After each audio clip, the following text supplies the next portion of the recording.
Hello, I'm Isaac Hayes III, founder and CEO of Fanbase. Listen to what I'm about to tell you.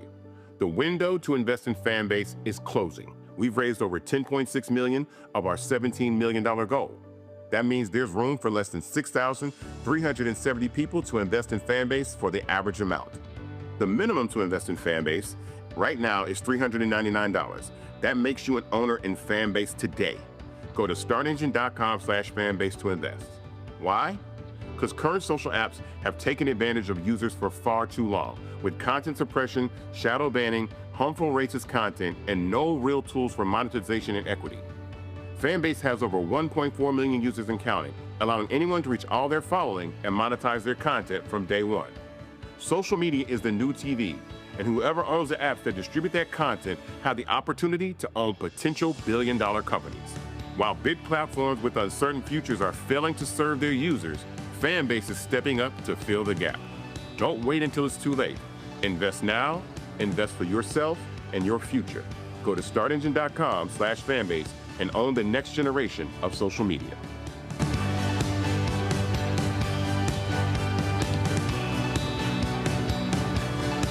Folks, Black Star Network is here. Hold no punches! I'm real revolutionary right now. Black power. Support this man, Black Media. He makes sure that our stories are told. Thank you for being the voice of Black America, Roland. Stay black. I love y'all. All momentum we have now, we have to keep this going. The video looks phenomenal. See, there's a difference between Black Star Network and Black-owned media and something like CNN. You can't be Black-owned media and be scared. It's time to be smart. Bring your eyeballs home. You dig?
Today's Thursday, June 12, 2025, coming up on Roland Martin Unfiltered, streaming live on the Black Stud Network. I'm here in Memphis, where I spoke earlier at the 32nd annual Juneteenth Freedom Celebration here in Memphis. Folks, craziness happening in this country. Federal agents literally attack or throw down and arrest a United States senator. Wait till we show you the shocking video of California Senator Alex Padilla when he was trying to question Department of Homeland Security Secretary Kristi Noem and how he was accosted by federal agents. Boy, it is unbelievable. And trust me, Democratic senators are angry and upset. So are House members. Meanwhile, Donald Trump's crackdown in L.A. is tearing black and brown families apart. Thousands of troops are there on the ground. You also have an absolutely outstanding and crazy situation of curfews as well. We have a retired Lieutenant General in the United States Army who will be on to talk about this just improper use of the military. Plus, Donald Trump, how he turned a partisan speech at Fort Bragg, into really a partisan throwdown. Plus, this weekend is going down. The No Kings protest is going to hit some 2,000 cities across the country as Donald Trump spends $100 million on a military parade birthday celebration under the guise of celebrating 250 years of the United States Army. Folks, lots to break down. It is time to bring the funk on Roland Martin Unfiltered on the Black Stud Network. Let's go. He's got it. Whatever the miss, he's on it. Whatever it is, he's got the scoop, the fact, the find. And when it breaks, he's right on time and it's rolling. Best believe he's knowing. Putting it down from sports to news to politics. With entertainment just for kicks, he's rolling. It's on go, y'all. It's Roland Martin, rolling with Roland now. He's funk, he's fresh, he's real, the best, you know he's Roland Martin now.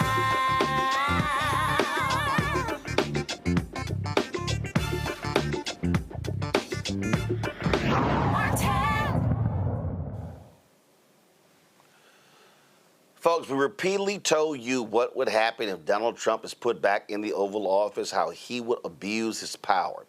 Folks, today in California, federal agents literally forcefully removed a sitting United States senator from a news conference where Department of Homeland Security ICE Barbie Kristi Noem was speaking. That senator is Alex Padilla. Folks, NBC News political and national correspondent Jacob Soboroff, he captured the moment where Padilla was forcefully taken from the room, taken to, don't play it yet, taken to the floor and handcuffed. Now, he was trying to, hold on one second, guys. Padilla was trying to, he was first of all invited there for a briefing with Noem. She was speaking, he wanted to ask her a question, and that's when these federal agents did this. Guys, ready? And bell. Sir, hands up. I'm Senator Alex Padilla. I have questions for the secretary because the fact of the matter is a half a dozen violent criminals that you're rotating on your. I also want to Hands off. How many of our ICE agents have been docked? On the ground. Hands behind your back. Hands behind your back. If you don't my hands, go ahead, put them behind my back. All right, cool. Other hand, lay flat, lay flat. Other hand, sir. Other hand.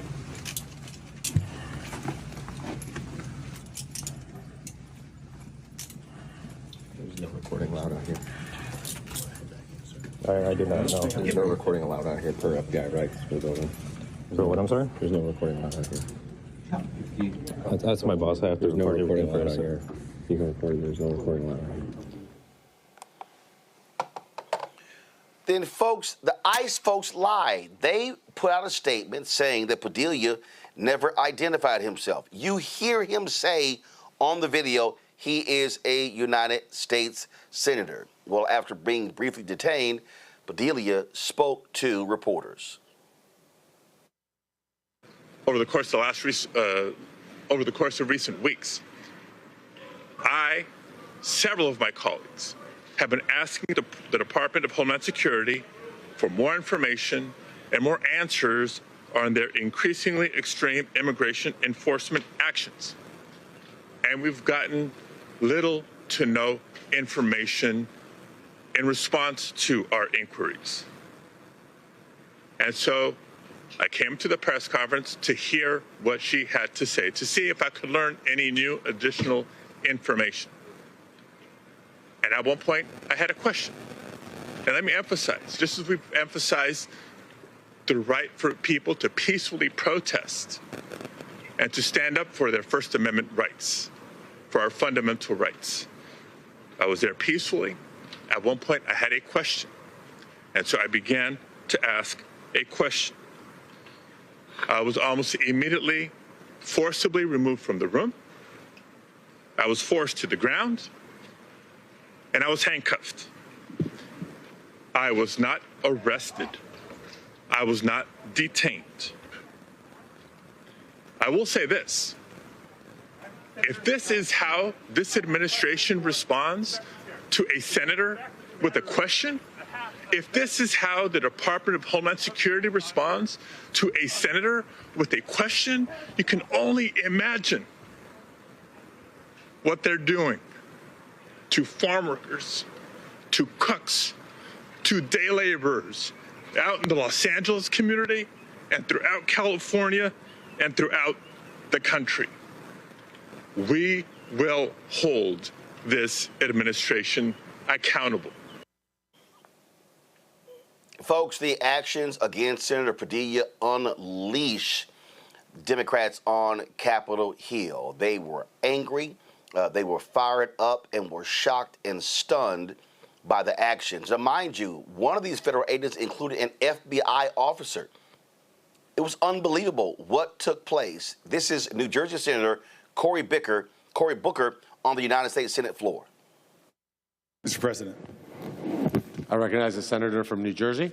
I never thought I would imagine having to stand here and discuss what I saw today. A United States senator in his own community, in the city in which he grew up, elected under the authority of the people, stepping forward to get answers to legitimate questions, and we see him being thrown to the ground after being removed from a room forcibly and put into handcuffs by multiple people. This, to me, is such an abuse of authority. It is a violent act, and there can be no justification of seeing a senator forced to their knees, laid flat on the ground, their hands twisted behind their back, and being put into restraints. If you see the video, at that point, he's not fighting, he's not pushing. But this is a pattern and a practice. This is not an isolated incident. I remind people that in my own community, in the city of Newark, we had a congresswoman and a mayor at a facility. The mayor invited into the gate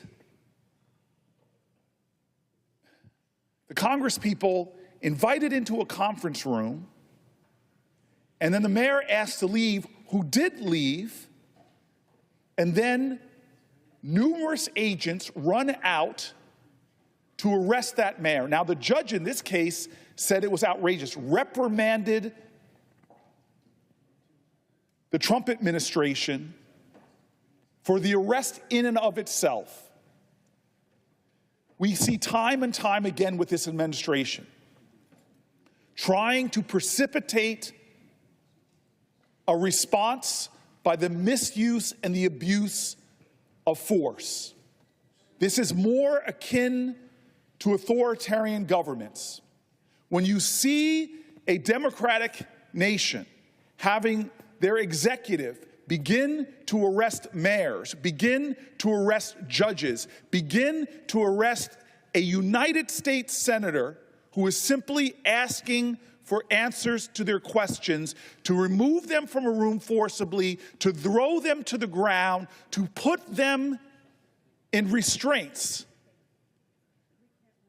This is something that we should not tolerate. And by we, this is not Democrats and Republicans. This is we in this body. We have a constitutional obligation to provide oversight to the executive, a constitutional obligation to ask questions, to make inquiries, a constitutional obligation to check and balance the authority of the executive. And so here we saw before our eyes a senator in their district, in their state, asking questions, and we see him being shoved out of a room, but it did not stop there. Shoved to the ground, shoved onto his belly, and have his arms pulled behind his back. This should outrage every United States senator. This should outrage every United States senator. Folks, this was Sen Elizabeth Warren as she was headed to the Senate floor. Okay, we're going to have that in a second. Folks, it's absolutely crazy. It's absolutely crazy. Let's roll the next video. Call it what it is, a disgraceful abuse of power. Senator Padilla was handcuffed and dragged out of for daring to ask a question. This wasn't a threat, it's dissent, and they crushed it with force.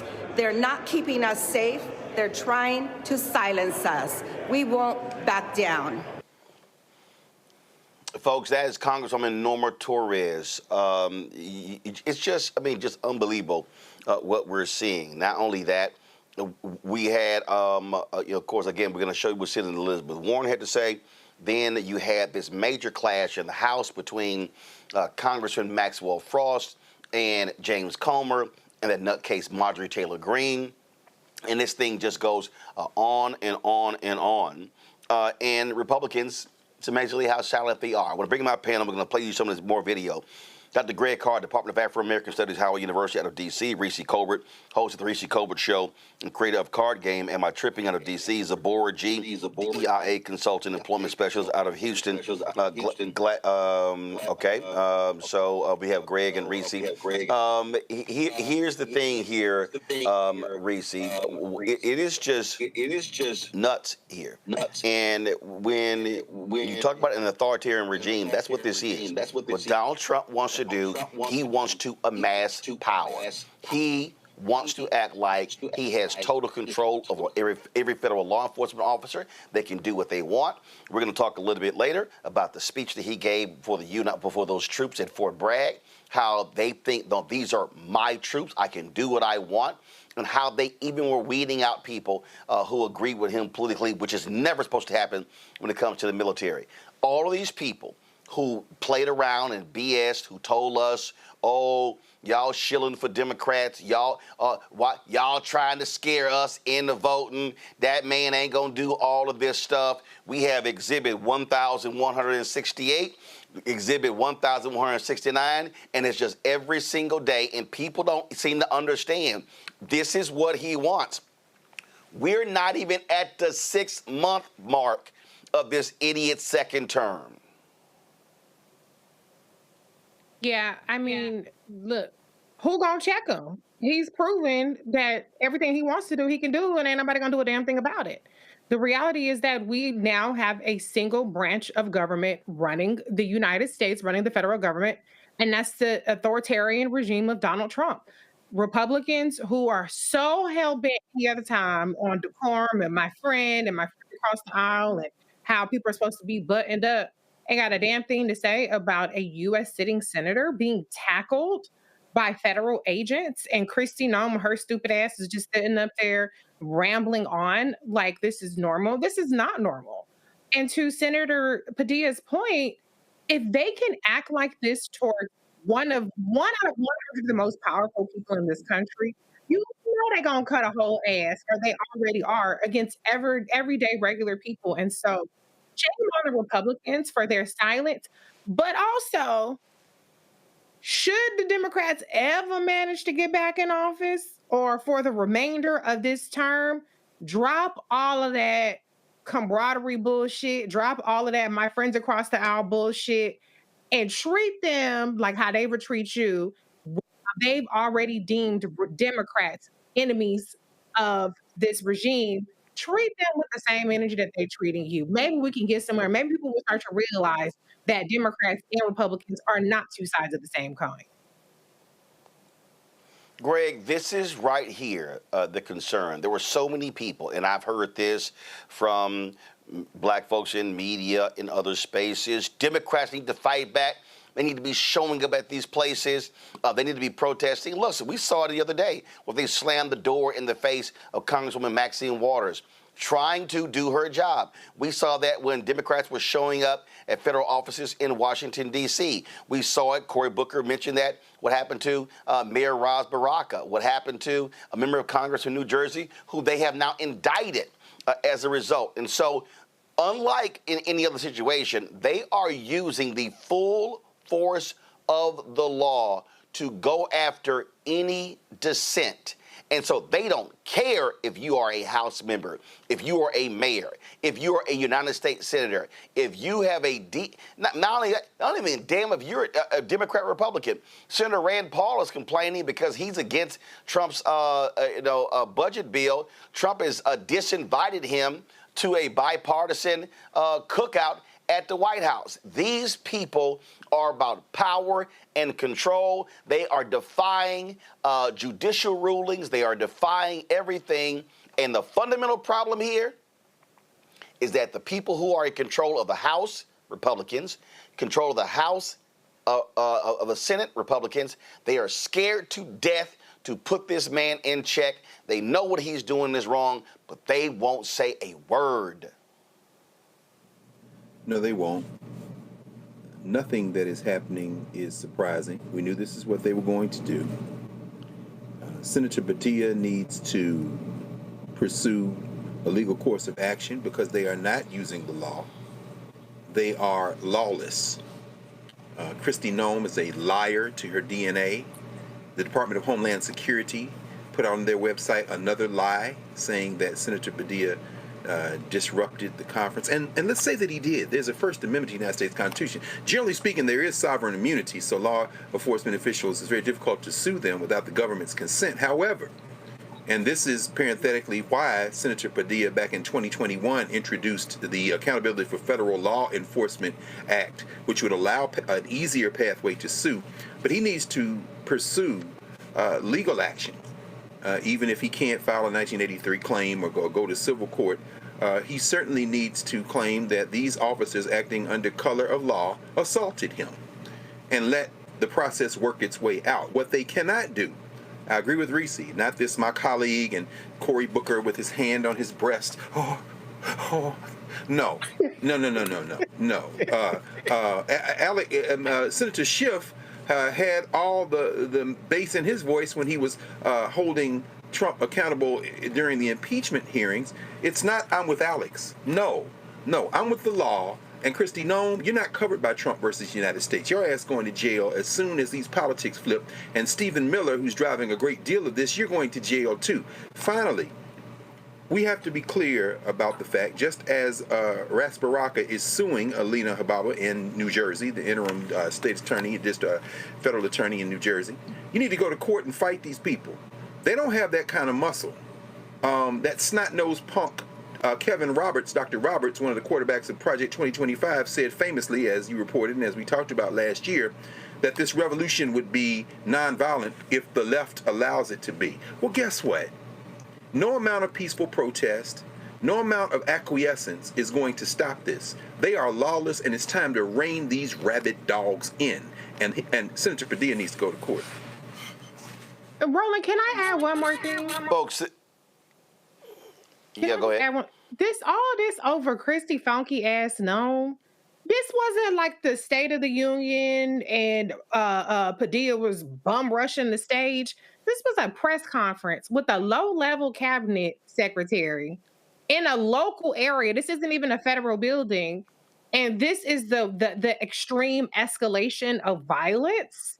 This wasn't just a disproportionate response because they're just jacked up. It's because they're trying to send a message, particularly to Democrats, that none of you are going to do a damn thing about anything that they want to do, because this is just so extreme over, like I said, this is a low-level person. This isn't nobody high up on the, it wasn't like it was J.D. Vance or the Pope or something up there. So the way that they feel so comfortable right now, you have military people yelling partisan things. They really are feeling themselves and smelling themselves right now. And unfortunately, there's no organized effort on the Democratic elected side to make them have any fear about doing these things. Folks, this is Los Angeles Mayor Karen Bass with her reaction. Lie. And I just have to say, I served with the secretary. I served with the secretary for probably about 10 years in Congress. And Madam Secretary, I do not recognize you anymore. I do not know Kristi Noem that I served with for 10 years. Folks, again, absolutely unbelievable. We talked about Sen Elizabeth Warren. Again, she was, I think, looks like she was going through a parking garage when this video played, when she recorded this video. When Senator Padilla gets pushed, shoved, thrown to the handcuffed because he is asking questions, because he is engaging in the very oversight that senators are supposed to engage in, then what we're really talking about here is a Trump administration that just wants to shut down the ordinary functions of government. Look, I don't have oversight myself. I ask a lot of questions because that's how it works in a democracy. We use our words to hold people accountable. We don't use our fists. We don't shove. We don't try to knock people down. We use our words. That's what oversight is all about. And that's what I want to go to the floor of the Senate to talk about. I think it is time for every senator, every member of Congress, Democrat or Republican, to stand up and say what Donald Trump has done is wrong. Things got also chippy in the U.S. House, where Congresswoman Maxwell Frost, James Comer, and Marjorie Taylor Greene, they went at it. Mr. Chair, unanimous consent request. Mr. Frost. Unanimous consent request into the record a NBC article. Senator Alex Padilla removed from news conference with Homeland Security Secretary Noem. All right, without objection to order. I have another one, the Hill article. Padilla forcibly removed from Noem press conference. Without objection to order. And I have a third one, Axios, Democratic senator forcibly removed from DHS press conference. Without objection to order. Mr. Chair, also, we were just talking about this. I want to know if you can commit to working with us so we can subpoena. You're out of order. So Chair recognizes I have Ms. a point. Green I have a point of order. No. I have a point of order. State your point. We need to subpoena. That's not Secretary a point of order. Noem. Chair recognizes We just Ms. talked Green about this earlier. That's not a point. We talked. Thank you, Mr. Chairman. Reclaiming my time. Reclaiming my time. To the ground. Reclaiming my time. And handcuffed in his own damn Oh, Democrats can't follow the rules. Can't follow the law. Can't follow the rules. Can't follow the law. We need to subpoena Kristi Noem. It's her staff, DHS federal There's a privilege of the majority, and that means we're in charge, not your side. Because you lost the election. Ms. Green, we're going to start the clock. Because you supported the invasion of our country. All right. It's my time. Will you commit on the record to work my on time. subpoena Thank you, Kristi Mr. Noem? Chairman. Thank you, Mr. Chairman. You're out of order. Chair recognizes Ms. Green. Will you commit on the record to subpoenaing Kristi Noem because a U.S. senator was just thrown to the ground and detained in his own... Democrats can't follow the rules. Can't follow the law. Can't follow the rules. Shut up. Just shut up. No, you don't. No, you're not going to tell me to shut up. How do you get him in order? You're running for the... Not like that. He has been out of order 6 times. He's trying to get on MSNBC. You probably knocked... I get it. somebody off I don't have any problem MSNBC to getting get on on there. MSNBC. That's Miss not I what I'm Green, think as he's been arrested as a recognized. former Yeah, well, Antifa okay, member, here, right? back to order, Miss Green. Go. He's a go. former All Antifa right, Miss member, Green, you're Mr. recognized. Chairman. You got no it. surprise. Who's a former Yours. Antifa member? Me? Yeah, you. I asked that these words be taken down. Yeah. No, Miss Green, Thank you. you're recognized. Thank you, Mr. Chairman. There's a motion. Governor Miss Green Hochul, is recognized. Governor I asked that Hochul, these you words be taken stated down. that you're a proud Democrat, proud registered All Democrat. right, we got to suspend. There's been a parliamentary move. They said they weren't going to do that. That idiot literally said, you're an Antifa member? Okay, white supremacist. Zabora G joins us. Look, what you're seeing here, Zabora, is this level of craziness. First of all, how insane is it to hear Marjorie Taylor Greene say Democrats don't want to follow the law when that's what this administration is constantly doing, breaking the law? Definitely. It's a lack of respect, and you can see the lack of respect. No order was followed. They are just throwing words, screaming, removing people. They have no level of decorum. And they can say all day that it's the Democrats that are not following the rules or the Democrats that are not doing this and not doing that. But how can anyone follow rules in so much chaos? You don't want a person to follow the rules or have respect when you're throwing people out and dragging people out. I think that it's a disrespect to our democracy and to everything that the country is supposed to stand for. Again, what we are seeing is sheer craziness, and Republicans are allowing that. Now you have House Speaker Mike Johnson not condemning the actions of these federal officers. He's saying that Congress's censure Senator Padilla. These people literally are crazy. And this is what happens when you put the power of the White House, the House, and the Senate in the party of deranged MAGA Republicans. Folks, going to go to a break. We come back. Donald Trump spoke this week at Fort Bragg. Oh, it was a political rally in front of federal troops. That should never happen. A lot of people also are saying that this action by sending troops to Los Angeles is the first wave, that you're going to see him do this. And Republican governors in other states are going to also do it as well. They want to put Army troops, Marine troops on the ground to quell the First Amendment rights of Americans. We'll talk to a retired U.S. Army general next, right here on Roland Martin Unfiltered on the Black Star Network. On the next Get Wealthy with me, Deborah Owens, have you ever had $1 million idea and wondered how to bring it to life? Well, it's all about turning problems into opportunities. On our next Get Wealthy, you'll learn of a woman who identified the overload bag syndrome, and now she's taking that money to the bank through global sales in major department stores. And I was just struggling with 2 or 3 bags on the train. And I looked around on the train and I said, you know what? There are a lot of women that are carrying two or 3 bags. That's right here on Get Wealthy, only on Black Star Network. This week on The Other Side of Change. We are here talking about the unfortunate case of 30-year-old Adriana Smith, who was diagnosed and pronounced as brain dead at 9 weeks pregnant and is being kept alive by the state to carry this pregnancy out to full term without any input from her family. It's a really harrowing example of the lack of bodily autonomy we have in a post-Roe world, and we're going to dream bigger. Join us on The Other Side of Change, only on the Black Star Network.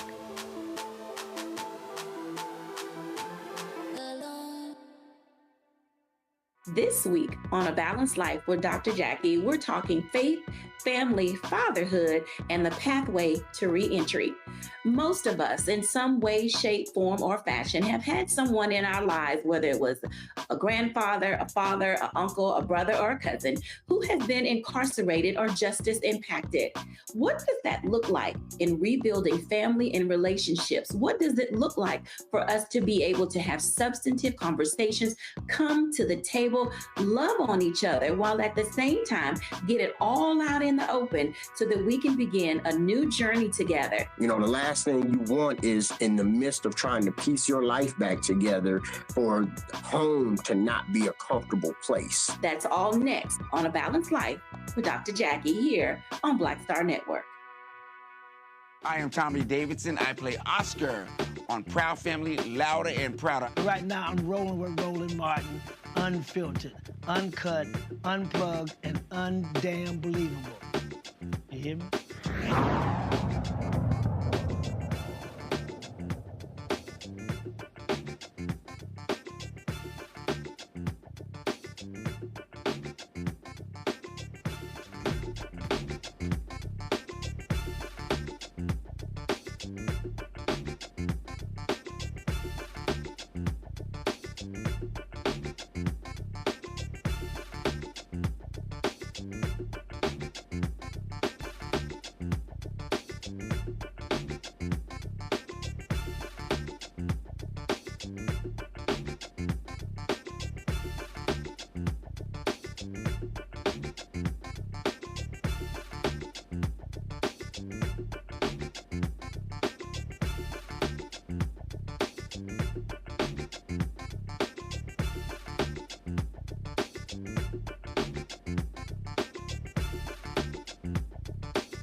Critics are complaining about Donald Trump sending federal troops to Los Angeles to quell protests.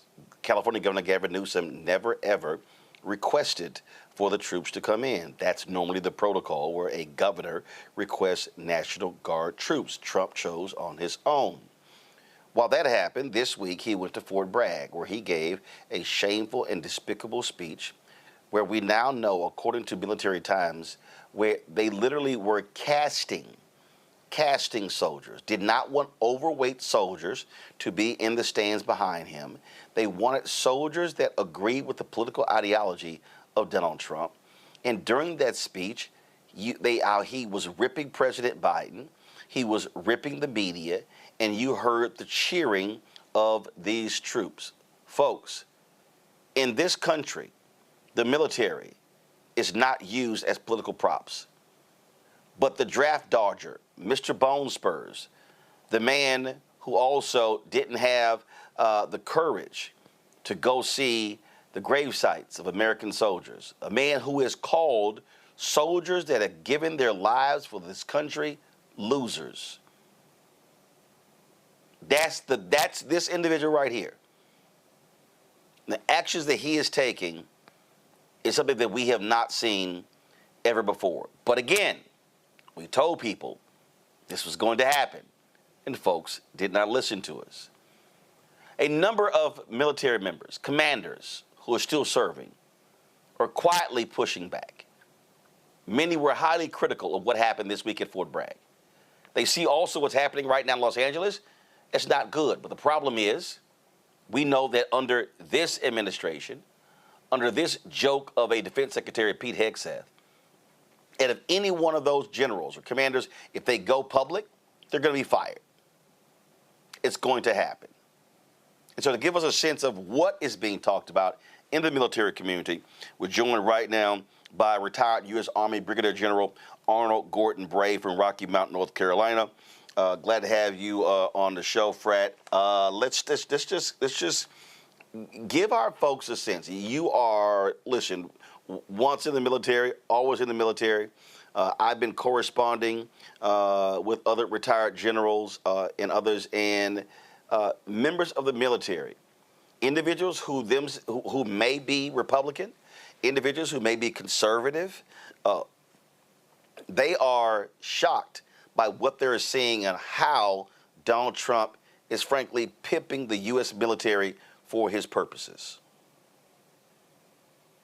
Well, first of all, thank you very much. It is, it's appalling. And to be very candid, I don't think that the folks who have the uniform zone, whether we're in a uniform, they really should not be speaking out because, one, that's almost like a preemptive strike against something that they don't know for a fact to be either illegal or immoral yet.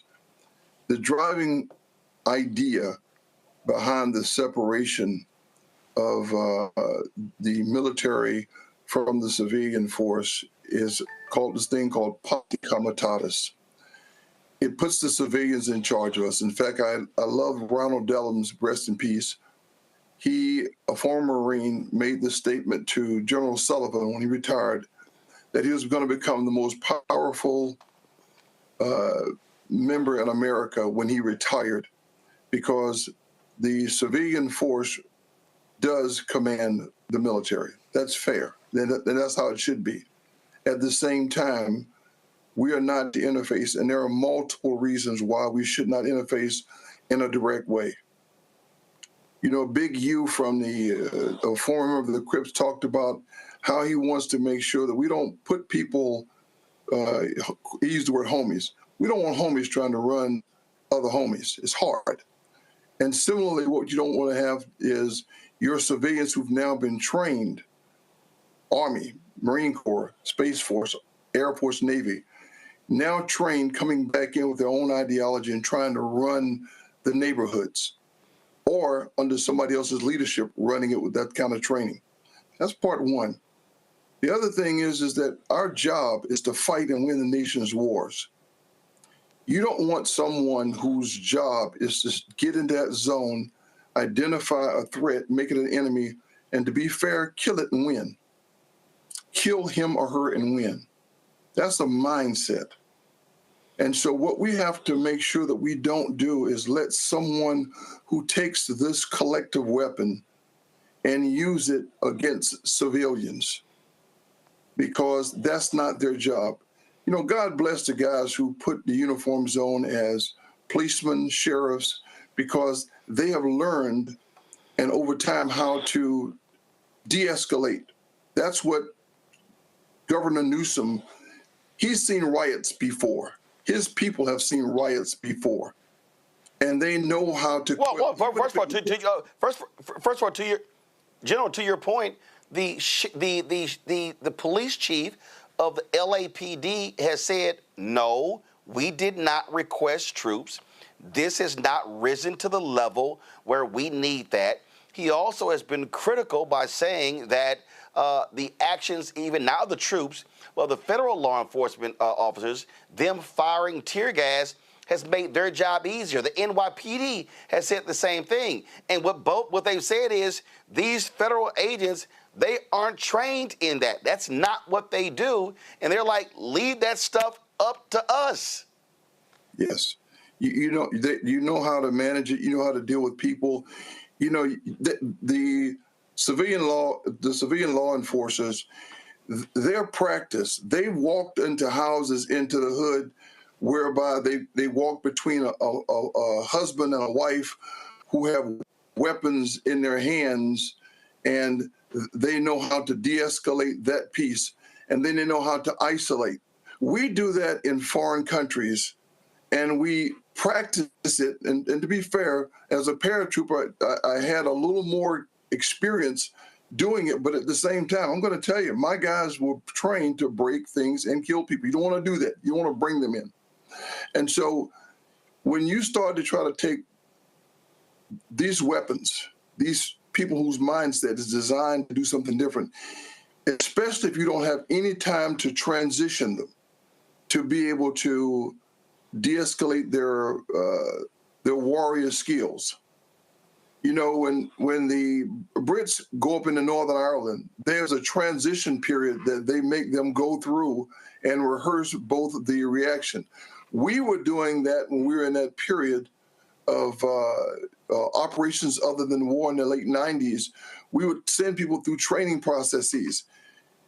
We keep forgetting that if you take a soldier, sailor, and a Marine, and put him in front of civilians, if that civilian responds to him, he first becomes just a threat. Then he becomes an enemy. That's the last thing we want in this nation. That's the last thing we want in this nation. You know, Chairman Kane, who's our current chairman of the Joint Chiefs, He's the only person on active duty that really has stepped up to, and by the way, that's his job, to interface between the civilian and the military. That's his job, to advise. And he clearly advised in a letter to the president that you cannot politicize our military, because he saw the danger in it. Similar to Mark Milley, when they watched that, it's great that we have that kind of leadership still in the uniform that says you're going to a different level. You can't bring our forces like that. You know, a young Marine had indicated that he would be not so kind to anyone who spat on him. And see, on the surface, you think that's just that young Marine. But that Marine is part of the Marine Corps. He is a friend. And after contact, soldiers, sailors, airmen, we fight for each other. This thing can evolve and devolve into something that we don't want it to be. You hit the nail on the head. So General, the thing that again, that people have to understand, and Trump officials, that they do this when they say Trump's military, Trump's army, Trump's Marines. No, they're not. And presidents are very careful to understand when their language, because they understand that even though that person is the commander-in-chief, there's a hierarchy, there's a chain of command that the military cannot be seen as being used for partisan purposes. That the military does not identify as blue or red, Democrat or Republican. The military is about serving the American people.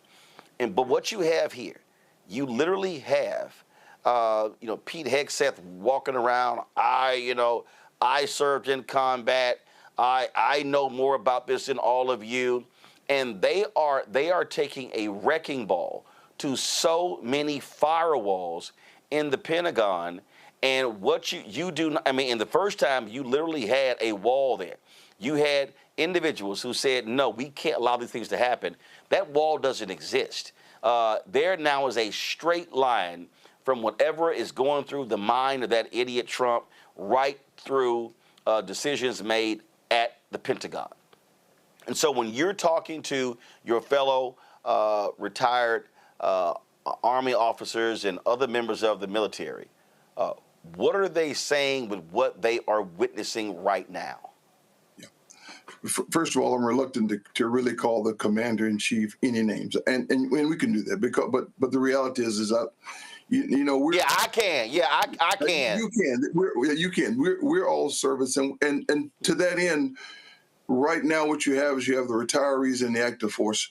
Their conversations, but they're looking at it literally through the lens of service and making sure that we're able to ultimately be able to do the things that we're asked to. You're asked to fight and win the nation's wars. That's why you maintain an army.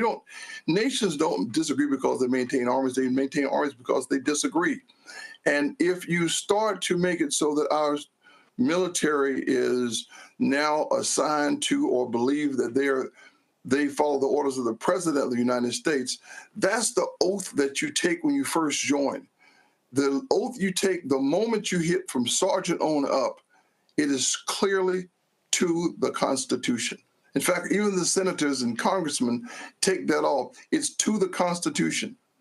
And Congress has a responsibility to actually raise the Army, to get the Army and prepare it for its use. The unfortunate piece that I don't think even our forefathers foresaw is that we would have people who don't even understand all of its uses and the impacts of it. Because you figure, remember, our leaders were born out of conflict at the time they're writing, and I all kind of understood that they had worked with Washington when they were crafting this thing, and even the others were diplomats on a larger scale. They couldn't envision that we'd have someone who had not fought before, someone who would be selfish Now, that part I will say without hesitation, because it's about him. Well, you know what, General, I'll have to disagree with you. I disagree with you on this point. They did foresee this, but what they also established were checks and balances. The problem that we have right now, okay, I mean, you could say the emoluments clause, you could say all those things. They actually foresaw problems. The problem that we have here is that there are no checks and balances. Historically, we have had Democrats challenge a Democratic president when it came to their actions by saying, you're violating the United States Constitution. It was Republicans, Tennessee Senator Howard Baker, others who made that walk up Pennsylvania Avenue to Nixon saying, let me clear up this a little bit. Because so the problem is, hold on. So the only problem here, the only problem we have right now is we have a Republican Party that has completely capitulated, and they will not put this man in check. They won't do it. And Democrats, because they don't control the House or the Senate, they literally are left powerless to do anything. And that's really where we are. I mean, he's ignoring court orders. Yeah, we did not disagree on that piece because in fact, you've heard me say this. We're at the threat with the vine. What I meant was we didn't foresee somebody who would not understand its implications. And I apologize for that because you're absolutely correct that that's the threat to our democracy, is that if we have a person who is not maintained, is not in check by the judiciary and also the people's representative, the legislature, you're spot on there. And I don't think there's sufficient pushback against him. And I mentioned earlier, it is the responsibility of Congress to go ahead and raise and provide those forces. And in our wisdom, we did in fact give governors a military element to go ahead and assist. That's that National Guard capability. And by the way, National Guard, they're twice the citizen. They are folks who come from the field. They know how to interface as well, but at a different level. And that to that end, when they come into the fight, you focus those into protection of infrastructure and let the law enforcement interface with the people. So there's even kind of a roll up, a format of how you use the different tiers of forces.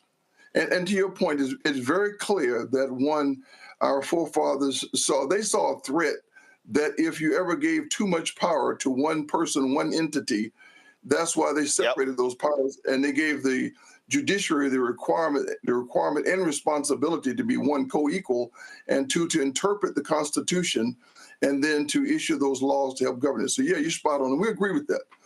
And there are many, especially before I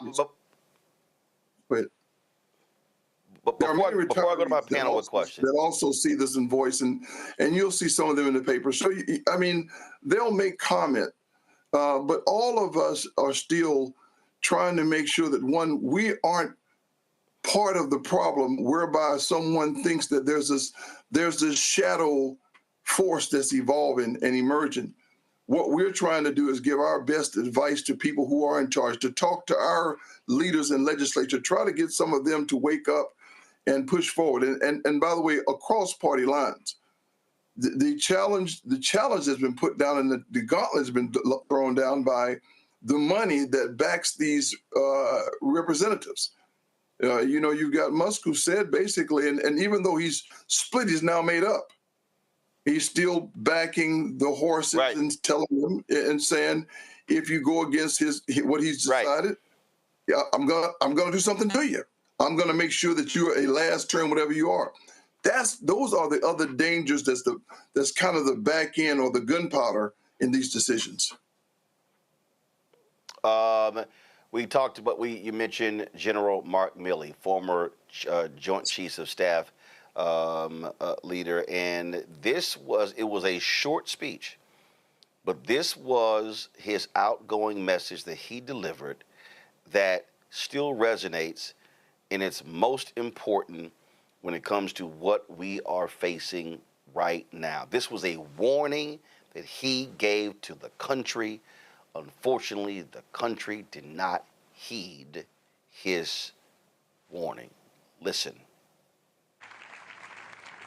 I'm deeply honored to have worn the cloth of this nation for 43 and a half years, and I'm humbled to have served as the 20th chairman of the Joint Chiefs of Staff. But today is not about anyone up here on this stage. It's not about the President, the Secretary of Defense, me, CQ. It's not about us. It's about something much larger than all of us. It's about our democracy. It's about our republic. We are unique among the world's armies. We are unique among the world's militaries. We don't take an oath to a country. We don't take an oath to a tribe. We don't take an oath to a religion. We don't take an oath to a king or a queen or to a tyrant or a dictator. And we don't take an oath to a wannabe dictator. We don't take an oath to an individual. We take an oath to the Constitution, and we take an oath to the idea that it's America, and we're willing to die to protect it. Those values and ideas are contained within the Constitution of the United States of America, which is the moral North Star for all of us who have the privilege of wearing the cloth of our nation. It is that document that all of us in uniform swear to protect and defend against all enemies, foreign and domestic. Those who sacrificed themselves on the altar of freedom in the last 2.5 centuries of this country must not have done so in vain. The millions wounded in our nation's wars did not sacrifice their limbs and shed their blood to see this great experiment in democracy perish from this earth. No, we the American people, we the American military, must never turn our back on those that came before us. And we will never turn our back on the Constitution. That is our North Star. That is who we are, and that is why we fight. Thank you, and may God bless our military, and may God bless the United States of America. General Miller's a great guy, and we worked together. He actually worked for me for a week before I left. Good man, and that those aren't words. That's his DNA. You were going to say something. I'm sorry. He is. What you heard was you heard him articulating what every officer and for sure every person who's a senior leader has in their core, which is that commitment to this nation and to protect those soldiers, sailors, Air Marine, Coast Guardsmen, and spacemen when they are given and use the word privilege to command. And I said something earlier, if you understand it's both a privilege to lead and command America's sons and daughters, you treat them as precious as you can as you make them hard and do those tough things that very few people are willing to do. And so if you're going to take care of, you're going to put them in that kind of environment, you're going to also make sure that, one, they are treasured by America's citizens. And you're not going to have them looking at American citizens as less than or something other than what they are. It's those people, it's the idea, the concepts of this nation, those words that are crafted so beautifully in the Constitution and the Declaration of Independence. That's what you're fighting for.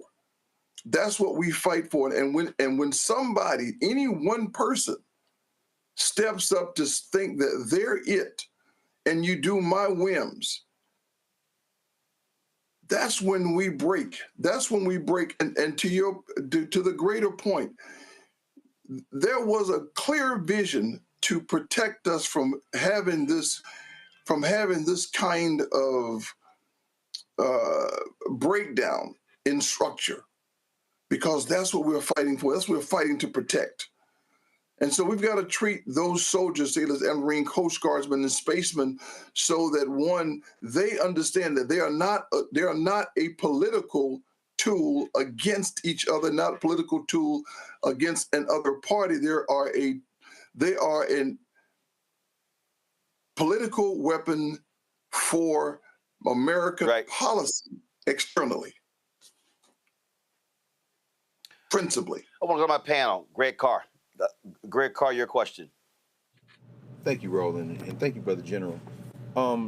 It's clear at this point that this man has been having basically political rallies at military events and military installations. My question is really a two-part question very quickly. One, what do you expect this Saturday in terms of what's going on here? I was just left the Smithsonian and seeing everything lining up down there. We know it's not going to be a celebration of the Army, but a celebration of Donald Trump, which of course flies in the face of exactly what General Milley was talking about. What are you expecting Saturday to come out of this man's mouth with the entire United States Army as a backdrop staging for his branding exercise? And then could you say a word about the duty of active military to refuse to carry out unlawful orders, because that's clearly what we're inching toward. First of all, I hope that no one has to actively refuse an order that is illegal or immoral, but they have that requirement to do that. They say it's illegal or immoral, and so I hope that doesn't come to fruition. The second thing is I won't try to give you my vision, because it's always dangerous to project what will happen or what. I can tell you a little bit about what I can. And by the way, June 14th is also my birthday. It's also Flag Day, and it is also the Army's birthday.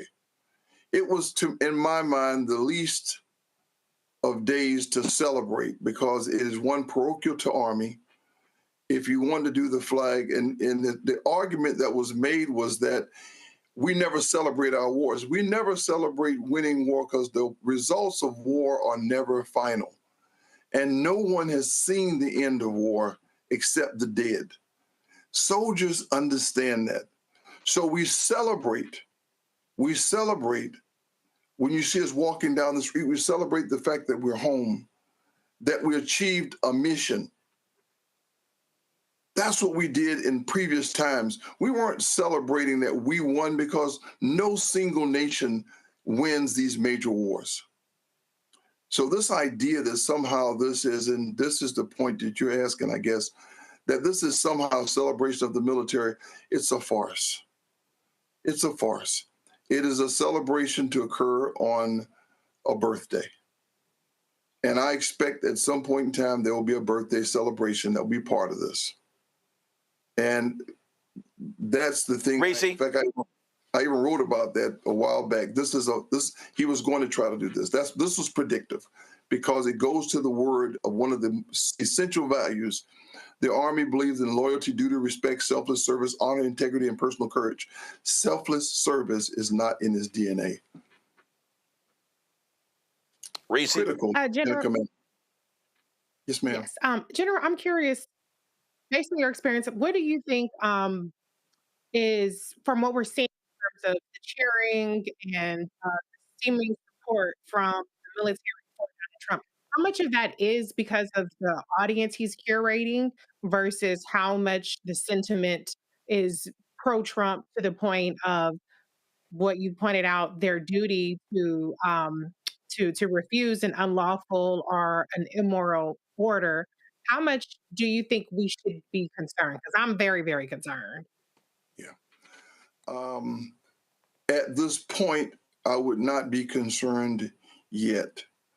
In fact, I was encouraged when I saw the chairman of the Joint Chiefs, fire out a letter that talked about the depoliticization of our military. And he cautioned that there's a decorum for the reception of how we treat and listen to the president, the commander-in-chief, when he's talking to the troops. So at this point, I am less concerned. But you have to understand what he did was, there's very little that he's for. It's the things he's against. And what you are against allows you to create the kind of anger, because that's a much easier emotion to address, what you're against versus what you're for. And unfortunately, he knows how to use those tools. This will be a parade. It will come across this time as pretty innocuous, not so much other than a parade. And to most Americans, that's what they think they will see. But the challenge is, it's what third world leaders do. You put your forces out in the hot sun so they can run out and show the weapons and things like that. When bases do this, they do it with local communities because they want the community to know what's in their backyard, and they always make it family friendly. And it's designed so that there's an intimacy between the community and their bases.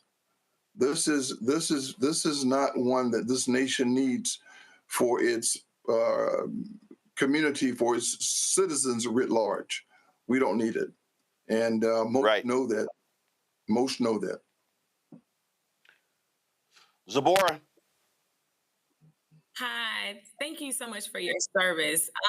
We know that Black and Brown service members are being deployed into our Black and Brown communities. So with them going in these communities against their own moral compass or political reasons, how do we ensure that military discipline doesn't turn our troops into some kind of American Gestapo? And how do we protect their rights to refuse participation in missions that violate both their ethics and the communities that they're coming from? Yeah, I got about 90. General, I got about 90 seconds. Go. I'll go quick.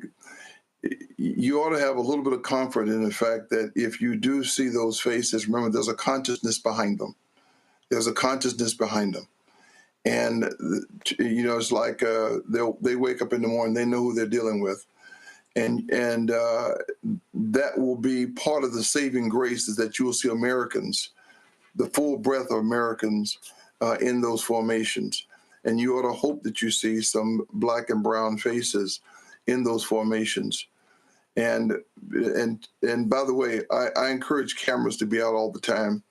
And I would also encourage you to, one, do what King did.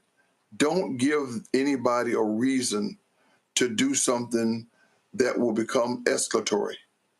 If I were a community leader, I would make sure that there's leadership at all places that do exactly what Jesse and what Andrew Young did to Martin Luther King Jr. We have a mission. We're protesting, protect each other. Don't give them a reason to go ahead and declare and show pictures of us as the aggressor and as the culprit. That's what I would tell you. All right, then. General Ray, I appreciate it. Thanks a bunch for sharing your insight with our audience. I appreciate you. And again, I appreciate your fire. I appreciate you saying some of the things that most of us don't and won't and can't say for a lot of reasons, because you need that fire. It's the same caution that we always had. King worked well because Malcolm was on the other end. Thank you all very much. All right. Thank you so very much. All right, folks, going to a break. We come back. Congresswoman Jasmine Crockett, Congresswoman Summer Lee, they were on fire, lighting up the Trump administration when it came to the issue of immigration. We'll show you what took place today on Capitol Hill. Folks, you're watching Roland Martin Unfiltered on the Black Star Network. Support the work that we do by joining our Bring the Funk fan club. Our goal is very simple. Get 20,000 of our fans contributing on average $50 each a year, which comes out to $4.19 a month, 13 cents a day. I talk about this all the time, that the work that we do here is very simple. We don't have millionaires and billionaires cutting us checks. We don't have these ad agencies that are spending the resources like they do on Fox, CNN, MSNBC. So your support is critical to our success as we cover the stories, have our additional shows, really speaking to the issues that matter in this country. And so if you want to contribute via Cash App, use the Stripe QR code. You see it right here on your screen. Click the Cash App button to continue to contribute. You can also use a Stripe QR code for credit card processing as well. If you want to send a check or money order, make it payable to Roland Martin Unfiltered. Send it to P.O. Box 57196, Washington, D.C. 20037-0196. PayPal is R Martin Unfiltered, Venmo RM Unfiltered, Zelle Roland at RolandSMartin.com, Roland at RolandMartinUnfiltered.com. We'll be right back. This week on A Balanced Life with Dr. Jackie, we're talking faith, family, fatherhood, and the pathway to reentry. Most of us, in some way, shape, form, or fashion, have had someone in our lives, whether it was a grandfather, a father, an uncle, a brother, or a cousin, who has been incarcerated or justice impacted. What does that look like in rebuilding family and relationships? What does it look like for us to be able to have substantive conversations, come to the table, love on each other, while at the same time get it all out in the open so that we can begin a new journey together? You know, the last thing you want is, in the midst of trying to piece your life back together, for home to not be a comfortable place. That's all next on A Balanced Life with Dr. Jackie here on Black Star Network.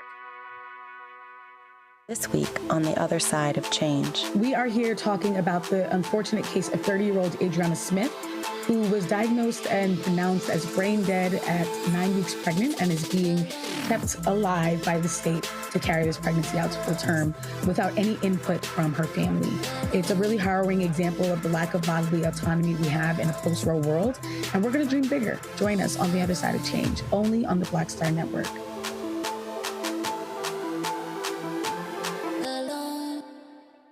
Next on The Black Table with me, Greg Carr. An hour of living history with Dr. Richard Mariba Kelsey, thinker, builder, author, and one of the most important and impactful elders in the African American community.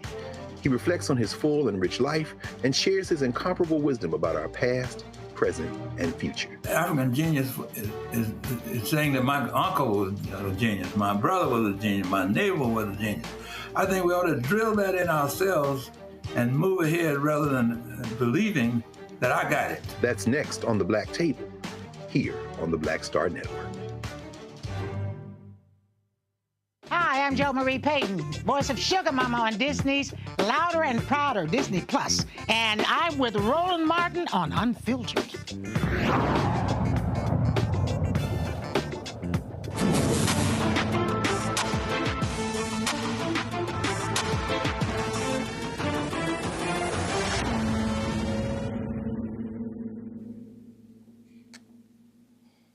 Well, folks, things got heated in the House Oversight Reform Committee, and Congresswoman Jasmine Crockett was in the thick of it, holding Republicans accountable when it comes to the millions being spent on immigration in this country and how they are wasting taxpayer money for what she called political theater. And thank you so much to our governors. And I want to say I apologize. I apologize for the abuse that you are facing in this committee that is supposed to be about waste, fraud, and abuse. And I also apologize for wasting your time, because this is nothing more than political theater. Now, again, this committee is supposed to be about waste, fraud, and abuse. We did not have to have this faux creation of Doge. The committee itself, that is our job. So what I want to talk about is something that the American people may want to know, which is economically, how is this impacting them? These failed immigration policies that are only put on so that they can have a show, because we have a reality show president who seemingly still believes that this is all about TV instead of real lives. So let me talk about something really quickly, because I want to clarify something, because I believe that all of you understand the importance of something like tourism. Are you aware, any of you, are you aware as to whether or not tourism in the United States is anticipated to decrease to the extent that we are estimated to lose $12.5 billion in international vendor spending in just the year 2025? I can answer as the tourism capital of the country. I assume you could. Tourism's already down. It is down in the North Country where the Canadians refuse to come over because of the hostility toward their country. It's happening in New York City. It's happening at our sporting events here, our theater. There's a ripple effect throughout our entire economy because of the change in attitude that our country, that once welcomed people from all over the world to visit and recreate and to live here, now feels like a very hostile place to them. It is going to have an economic impact on our bottom line without a doubt. So let's talk about it a little bit more. So I am supposed to have a number of FIFA games in Dallas, and I am fully anticipating that we are going to have a problem because I've been receiving phone calls that people don't feel safe coming here, and it's not the immigrants. It's this government that is making them feel unsafe. But let me also do this, because they love to cherry pick. They can find, you know, any one person that has been killed, and if they've been killed by an immigrant, then God darn it, every single immigrant is going out and they are killers, and that is the problem. But they don't want to talk about white supremacy. I don't know how many hearings we gonna have about the fact that there's been this one immigrant that killed this one person. And no, I'm not excusing any killings by them or white supremacists, but they haven't had these hearings. We didn't have a hearing on Buffalo and what happened there. We didn't have a hearing on El Paso and what happened there. We didn't have a hearing on Charleston and what happened there. So it's interesting that they pick and choose, because it seems like they love to pal around with the white supremacists, and so they don't want to talk about certain other things. But economically, I want to make sure that we're making this point again, because I know that Governor Pritzker, you were the beneficiary of a lot of things from the state of Texas. And a lot of people believe that Republicans are fiscally responsible, but instead they are actually fiscally irresponsible, because what he spent was a whopping $221 million transporting people from Texas to your state. Something tells me that he could have done something else with that $221 million.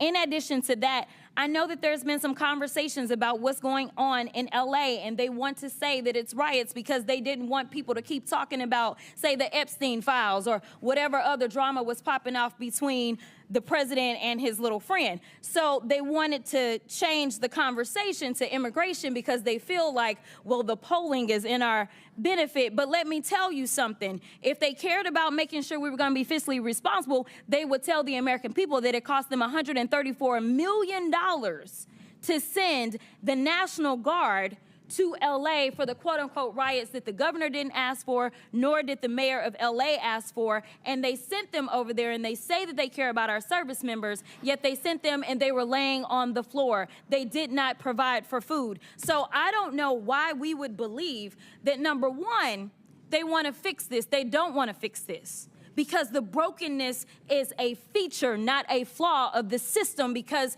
it is beneficial to them when it comes to campaigning. If they can't stoke fear, then why are they going to, say, have anybody vote for them? Because that's what people are doing. They're voting out of fear. But Ms. Perryman, we know each other a little well. And I know you got a law degree. And it seems like we all need law degrees in here nowadays to understand the Constitution. So really briefly, I just want to make this point.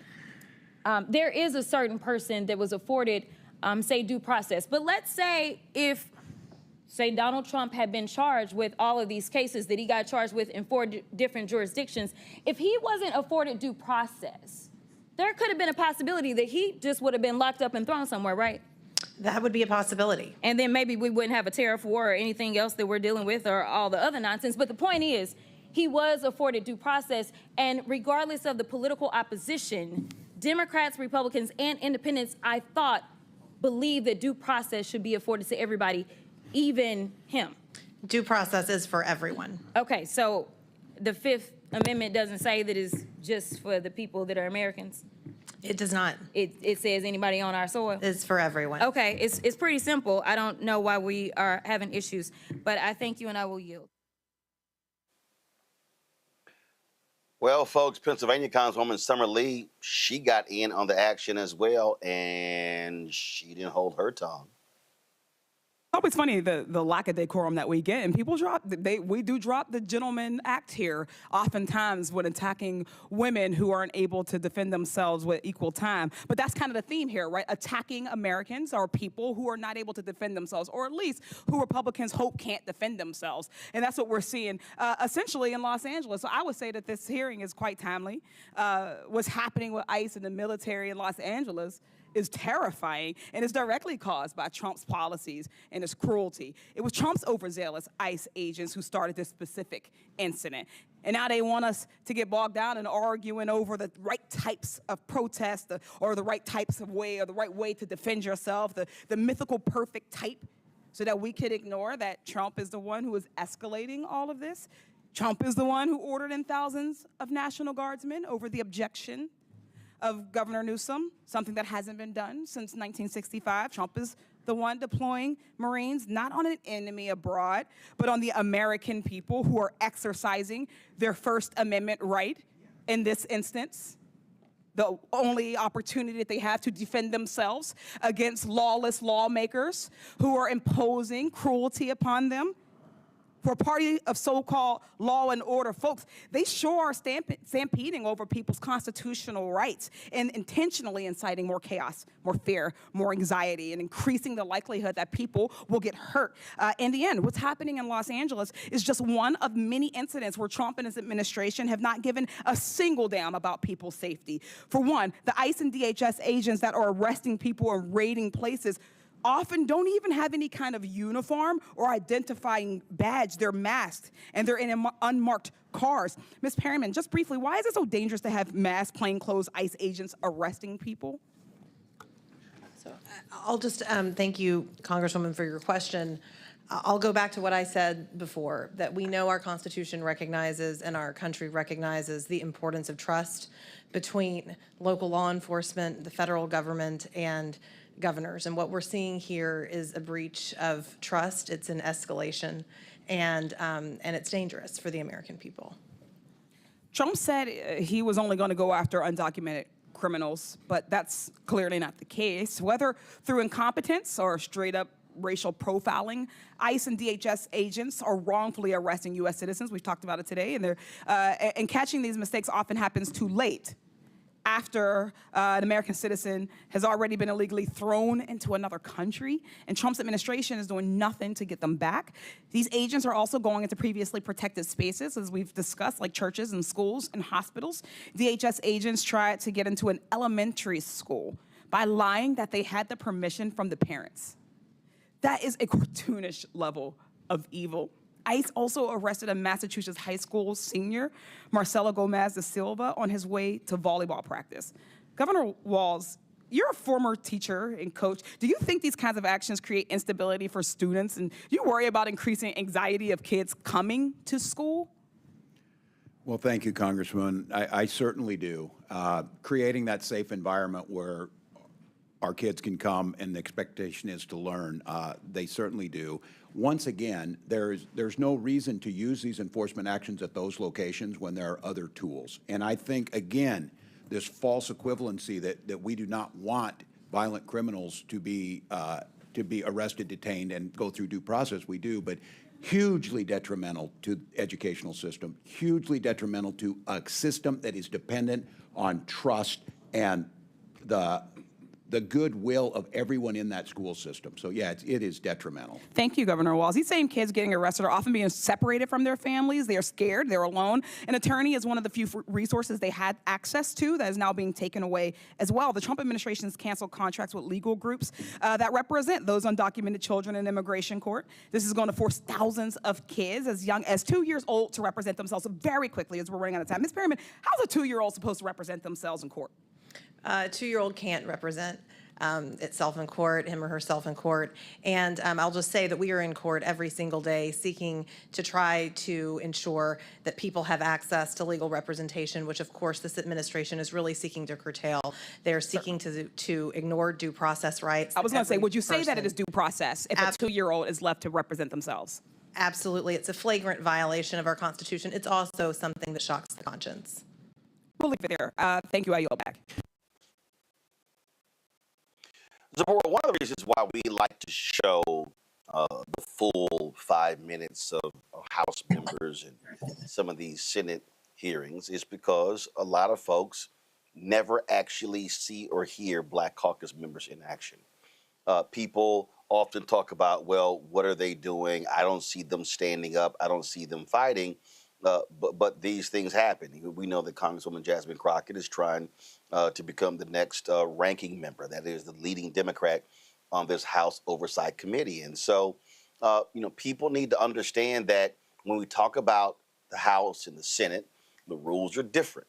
The power is different. And the reality is you use these hearings to be able to put these facts out there so people are aware of actually what's going on in this country. Definitely. You can hear it in both of those young ladies, the way they were able to just talk about how harmful this is, how wasteful this is. Even in me working with deaf kids this summer, trying to teach employment skills, their parents are worried. These ICE raids are creating a place where we can give our students the tools they need so they can be successful in the future. And because they're worried about ICE raids and how that's going to impact their families.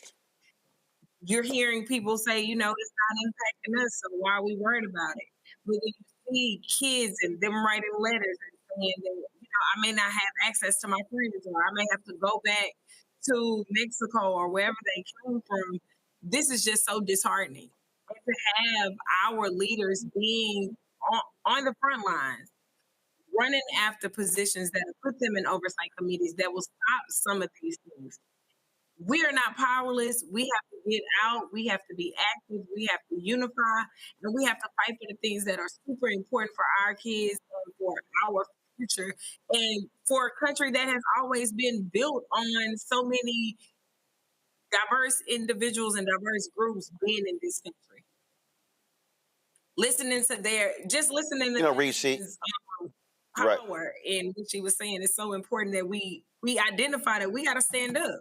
We can't just be sitting back twiddling our thumbs while they're running our communities, destroying our communities, and agitating protests that are peaceful. Reese, there are a lot of people I hear, some African Americans, man, this stuff don't involve us. This ain't, we ain't got nothing to do with this here. Folk had better wake the hell up. I've read this the last 2 days, and I know I couldn't wait to read this for you and Greg. And that is Christopher Rufo had posted this on his Substack earlier this week, where he said that at the same time as we saw demonstrated in Portland, Oregon during the George Floyd riots, the agency should dispatch unmarked vans to follow key agitators and snatch them from the streets while the media are not looking. The most effective riot control is to take movement leaders off the field, infiltrate their networks, disrupt the flow of funding, and roll them up in federal investigations. Denying the left trained protest leaders now will create a strong precedent for the rest of the president's term. If these folks don't think that they will do this to Black activists, they are out of their minds. They've been doing it to us since you think of the Black Panther Party and SICK and all of these other organizations that were infiltrated. They've been doing this to us. This is their game plan. They've always had it. So we can't be... No, I'm sorry. Well, Reese, go. Yeah, you know what? It's past the time of hypothesizing about what they plan to do. They are already doing it. These are the people that felt like they didn't go far enough in squashing the Black Lives Matter protest. So they are chomping at the bit, itching to get Black people. Be very clear about that. And I know that there is some sentiment amongst some people, not all, that this is about protesting and, well, Black people don't get out there and protest because that's what they're going to use as an excuse to wrap you up. Oh, no. You don't have to be protesting. You could just be walking home. There was a lady yesterday, it was a white lady I saw 2 days ago who was trying to go to her apartment building who was attacked by the police. So as long as these That was a black woman from that was a woman from Chile who was on vacation with her child, and they snatched her in New York City and left her daughter there stranded and held that woman for 8 hours. And hell, she was just here on vacation. Absolutely. Well, and we've seen even in it's really racial profiling, but we've seen where American citizens, military officers who are just plain clothes at the time, who are detained. The reality is you don't want to not just end up in South Sudan or Djibouti, but you don't want to be in the crosshairs of these people at all. And so the presence of 4,800 military personnel under the thumb of Donald Trump in any city is a problem. Greg Abbott is, I believe I read, going to unleash 5,000 National Guard in Houston. For what? People are gonna be trying to go to Juneteenth barbecues and shit, do some line dances, and yet he's gonna be sitting unleashing all of these military people. So even if you're not going to a protest, if you're going to the barbecue, you're going to a picnic, the presence of these forces is a problem for Black people, point blank, period. They don't need an actual reason. Your existence is reason enough for them. And so that's why we're trying to warn people to stay woke, stay prepared, and stay vigilant. If you don't want to get out there and hold protest signs and be on the front lines, okay, but you still need to keep your head on the swivel.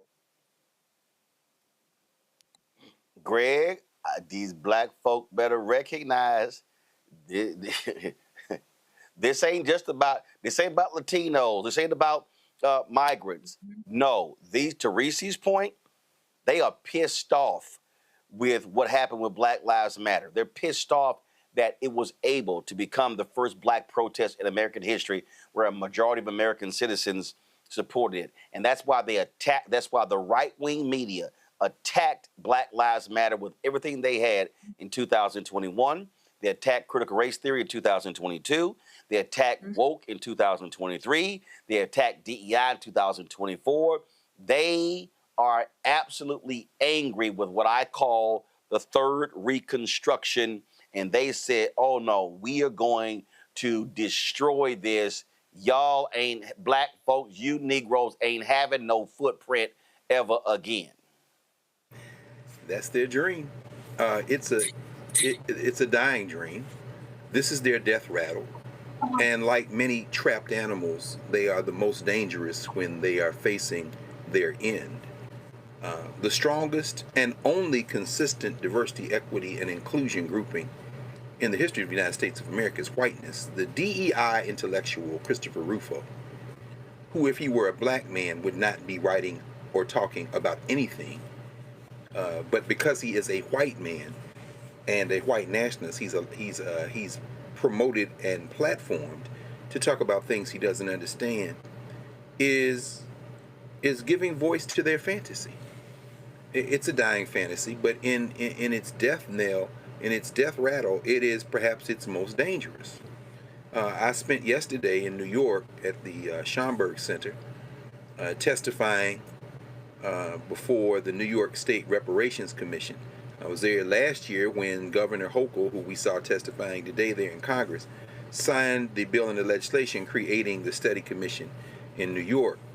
And as I anticipated, I wrote my remarks, fully anticipating that I would be shouted at from the audience, from the descendants of slaves crowd, which they did. And I kind of smiled. It's recorded. It's out there on the New York State website, and you'll see me kind of chuckle and say, I'm here for all the smoke, all the baby smoke. And but I bring it up for this reason. Afterward, I had a long conversation standing outside the Schomburg on 135th and Malcolm X with many of these folks, these freedmen, these ADOS folk, who I embrace because I understand the pain that they're speaking from. But as we had the conversation, which was very amicable and you know, because we're talking with a spirit of generosity, we all want the same thing. But what melted away from them was any logic connected with this blackface nativism. The idea in New York City, of all places, that you could somehow separate yourself from the multi-ethnic, multicultural polyglot that is New York City and stand on the other side opposite people who are in harm's way exactly like you and who, to your point, are in harm's way exactly like them is absurd on its face, and their arguments melted away. I said all that as a backdrop to this.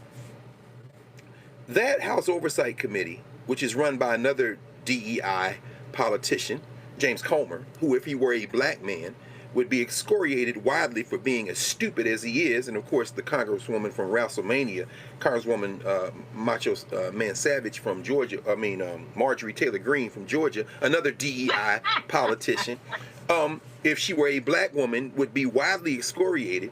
When we saw Summer Lee and Jasmine Crockett do what they are going to do increasingly, and Maxwell Frost on that committee, which is assume leadership in a Democratic Party who is still nursing the fantasy that you can make peace with these white nationalists, which means they are soft white nationalists, it's coming down to this.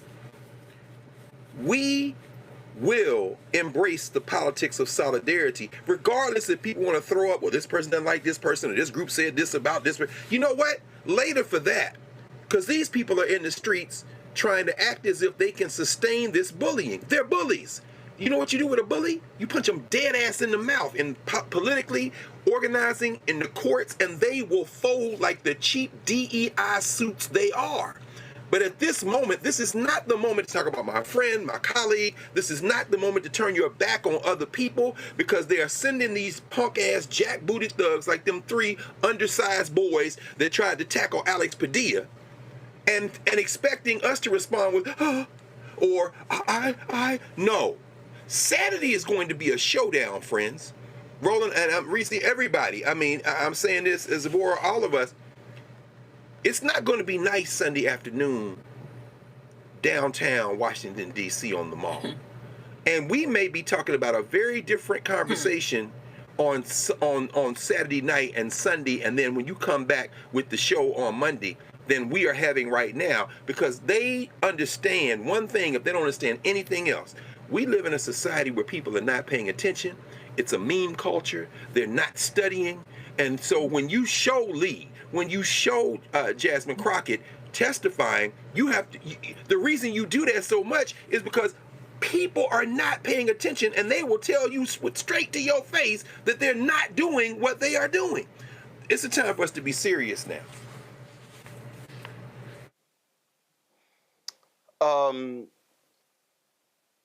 I need people to understand something. When Reese made the point about Greg Abbott and the troops, so the protests that are going to be happening this weekend, all across the country, some 2,000 are planned. Well, Lena Hidalgo, who is the Harris County judge, Latina, said, "I don't need your troops. We can handle protest." Remember what Governor Greg Abbott did when there were protests on the campus of the University of Texas. He sent Texas Department of Safety state troopers. Remember they were pushing and shoving in riot gear. So what they want to do is they absolutely want to intimidate protesters.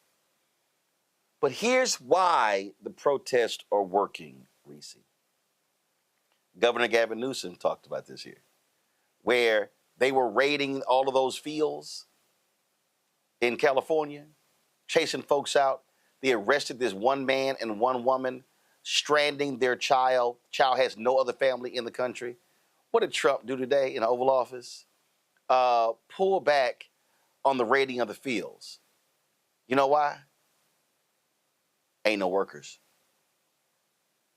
Uh-oh, who's going to pick crops? So Newsom did a video. He said, keep the protest up. It's working, but do it peacefully. And that's the deal. The way you combat these thugs is you have to unleash massive protests nationwide. If you start blocking and shutting down Wall Street and highways and all sorts of different things, these people have to see a full force. And I absolutely hope that this Latinos, y'all just got y'all wake-up call. All y'all crying-ass Cubans who voted for Trump, now y'all shedding all these tears. This is not what we voted for. Yes, it is. All them Venezuelans in Florida who backed Trump, y'all were making songs and singing. This is their wake-up call, and let's see if they go woke, Reese. You know, I said it before on this show. It's the annual wake-up call, and everybody gets one. Everybody, even Elon Musk got an annual wake-up call with that black guy and getting dragged by Donald Trump. So the reality is this: they have to step up. They have considerable political power. To be fair, a majority of Latinos did vote for Kamala Harris. They did not vote for this. I know that everybody is trying to flip the numbers now and say, well, this is what you wanted. There are certain demographics within the Latino community, particularly Cubans, who more supported Trump. But most, like, especially in Los Angeles and California, supported Vice President Kamala Harris, so they did not vote for this. But the reality is we are seeing that when they get activated, that they can change the narrative, they can change the conversation. I'm a Cali girl. I grew up in Cali, so I saw how they organized many a times in California when that community was under assault. And so I want everybody to the fight because it is going to take a mass movement. This cannot wait until 2026 when the next elections happen, if we have them. This is always going to be resolved through some sort of civil disobedience, through some sort of mass movement. And I applaud everybody who's out there who is putting their selves on the line, who is helping organize, whether it's behind the scenes or in front of the scenes, because we have to send the message that we are not going to go down without a fight. And if we can do that peacefully, even better, because the reality is the wrong people got the most guns in this country. Okay, because the last I checked, we ain't got too many black militias, Latino militias and shit. All that's on the Republican MAGA crazy ass side of those places. And so, yeah, let's, as long as we can, try to put some fear in them through nonviolent protests.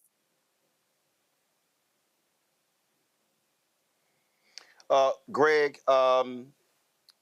matter of fact, give me 1 second. Let me go get this book. So I want to show y'all this here. We actually had this sister on the show. So when I spoke today at the 32nd annual Juneteenth celebration, a sister came up to me and she said, hey, you know this professor, and she wanted me to give you this book. This is perfect. Let me just show y'all this here. Just hold on. Her name is Gloria Brown Marshall. She has a new book out. We're going to be doing an interview with her. Trust me, y'all, none of this was planned. I'm going to be doing an interview with her. And so a young lady came up to me today and handed me this book. And it's perfect timing. The book is called A Protest History of the United States. And she lays out, it says here, protest is primal and multifaceted. In A Protest History of the United States, Gloria J. Brown Marshall shines a bright light on this nation's past and present, revealing protest's crucial role. There's a reason, Greg, it was called the First Amendment. That's a reason the right to assembly, the freedom of expression. There is a reason it is in the First Amendment. And these right-wingers, they adore the second. They can't stand the first, except when they want to protest or when they want to lead an insurrection on January 6th. Absolutely. Did she sign it, Roland? No. So Gloria wasn't there. So she gave it to a young lady. She came up to me after my speech. She said, hey, she wanted you to have this. She's been on your show before. And I was like, all right, cool. So she handed me the book. It's like literally hot off the presses. The book, it went on sale April 22nd. And so it says this comprehensive history traverses over 4 centuries of American descent, weaving together legal analysis, historical documentation, personal memoir, and interviews with those who have taken a stand. And I just think that, look, where we are right now, it's real simple. This is how we fight back against these fascists and these thugs of Donald Trump, Stephen Miller, Tom Homan, and others. Absolutely. And, I can move over if I need. The reason I asked you is because I was hoping maybe I would get the chance to see my colleague Gloria Brown Marshall last night. She's at John Jay, of course, professor of constitutional law and Africana Studies at John Jay College.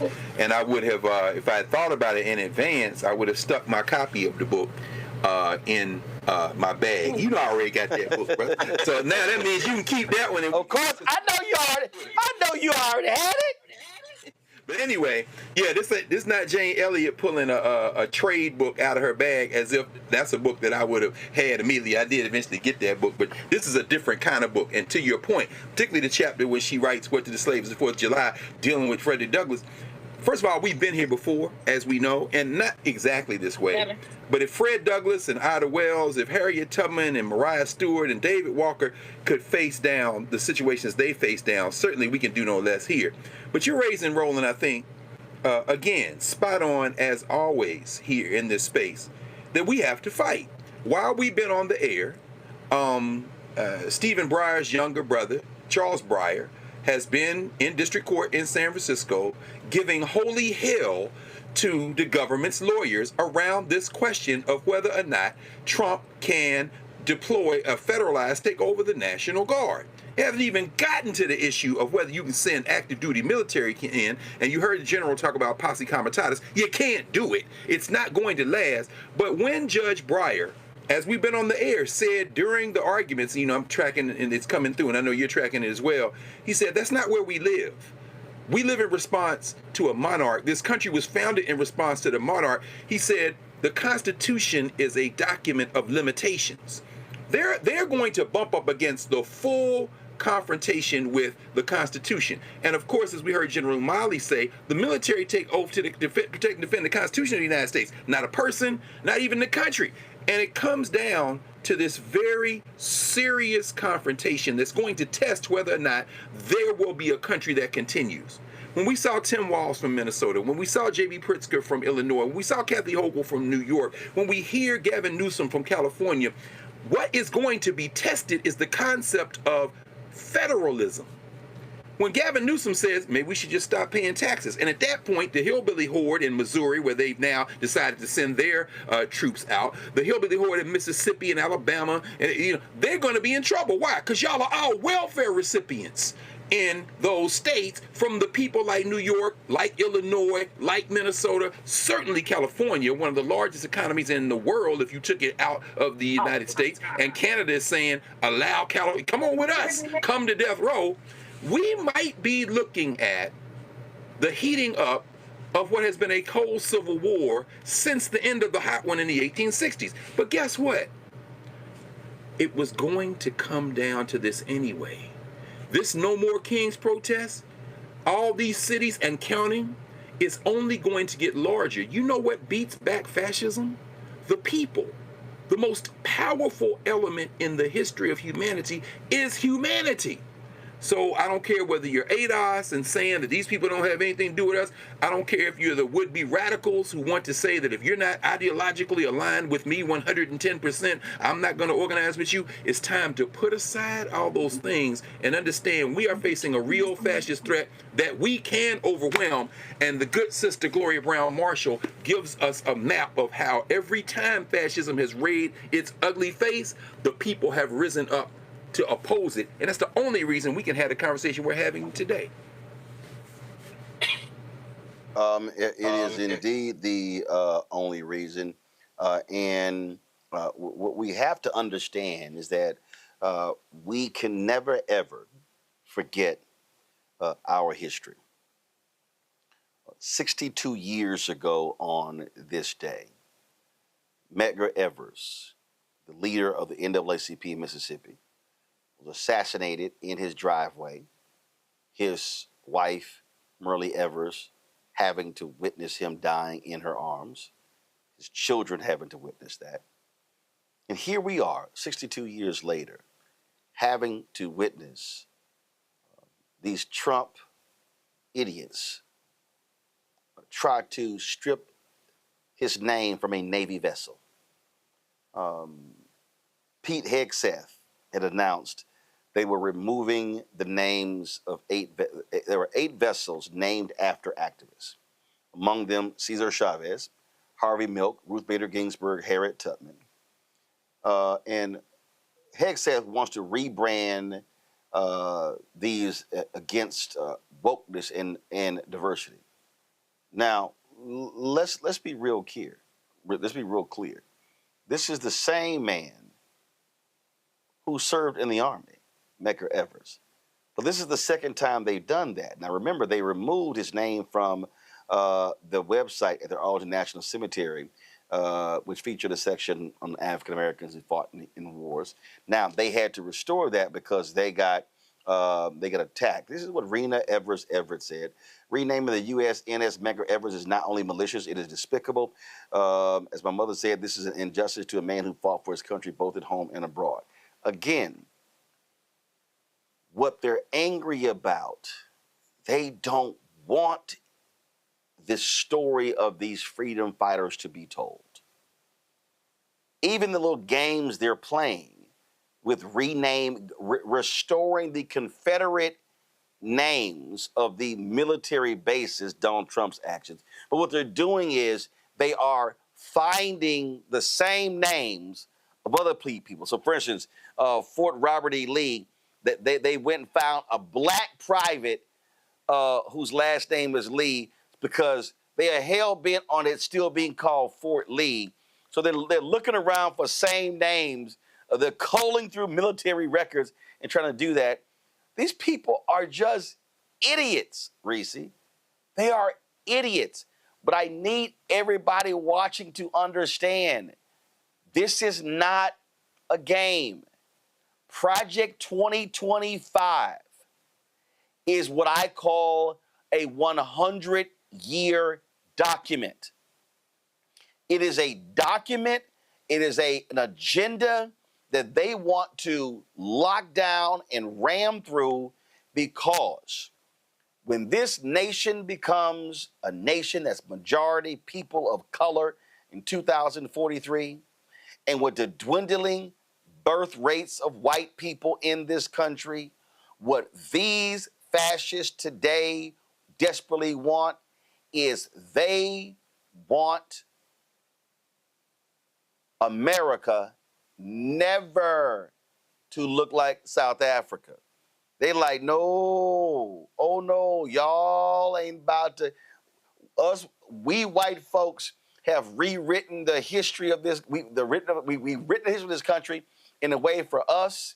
I talk about when I went off on the History Channel and that bullshit docu-series where they kept talking about Texas independence and never mentioned what they were trying to be independent of, which is they wanted to keep slavery.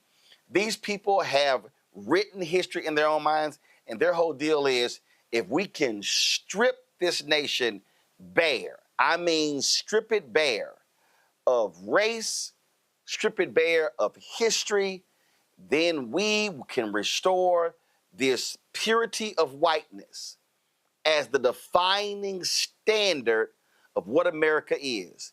I tried to lay this out in my book, White Fear, and all of these mainstream media folk, all of these show hosts, people who I sent books to, they were afraid to even book me on the shows because they are living in denial about the white fear that is happening before our very eyes in America. I'm gonna go to you first, Reese. Yeah, I mean, these people are stupid. They're dumbasses, but they are very insidious and they're very strategic. And so they have been very clever in how they've gone about this by enlisting the bigotry within each of these communities that will never benefit from white, but they don't like this person. They don't like that group. They don't like that group. So they dangle whatever it is that people don't like about that group in front of people to get them on board, to get them to empower Republicans who want to dismantle everything for everybody, for really white billionaires, white, straight, Christo nationalist billionaires. They're willing for everybody to do the dirty work to be the mules of their white supremacy, but only so many people are going to benefit from them. And they have the power. I mean, let's look at every single metric. White people have the power. They have the most wealth. They have the most power. They have the most disproportionately positive impacts and results from every aspect of this society. But what they also want is the violence. That's what I think this is really all about. That's why they want to glamorize the Confederacy, because that was a time where white people, or certain white people, I should say, violently revolted against the humanity of enslaved people, against a system that disenfranchised violently and stripped people of their humanity, and women, by the way. They were able to violently revolt. Now they lost, because they some sorry ass punk ass bitches and they're treasonous. But now it's been romanticized in a way that they're trying to signal to us they want to see that green light again. That's why one of the first orders of business of Trump was to pardon the DC cop that killed a Black person. That's why they are dismantling these consent decrees and they're undoing things. That's why they're deploying military personnel throughout the country. They want the violence. They want to violently subjugate people. Republicans win strictly off of disinformation, misinformation, and voter suppression. Half the country's already checked out. They didn't give a damn that a man who had 35 convictions was running on all of these things in Project 2025, which, by the way, is 42% complete already. They didn't even need to lift a finger to get that happen, but they're not satisfied. They want permanently entrenched power, and they want the ability to violently rule over this country. Zabora. I think everything that everyone has said is so important. We know that they have the highest numbers of individuals in jail, but they want it to seem that Black individuals are the individuals that are there, are people of color, are immigrants, are the individuals that are doing all of the crime. But we know that's not the truth. They want to romanticize our history while sitting comfortably in their fragility and entitlement.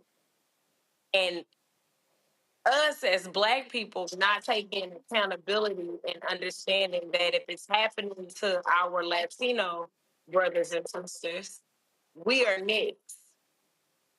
We can't sit by, be quiet, ignore the things that are happening every day, not participating in the ways that we can.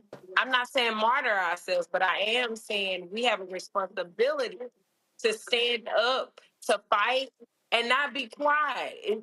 Time for that is over. To assume that it's okay, not hold the people around us accountable, not let them know how their lack of knowledge and inability to hold themselves accountable and hold our family members accountable is impacting us and impacting our immigrants, a place where we are built on immigrants.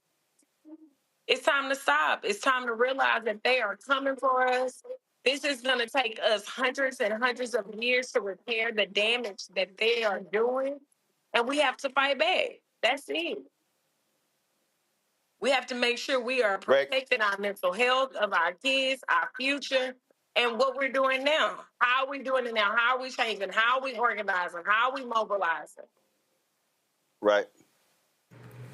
Yes. Yes.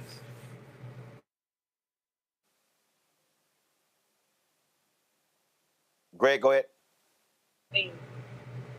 Okay. Yeah. Of all of this, how are we getting our communities together? And all right, is you ready? Do we have Greg? Greg? Yeah, I'm here.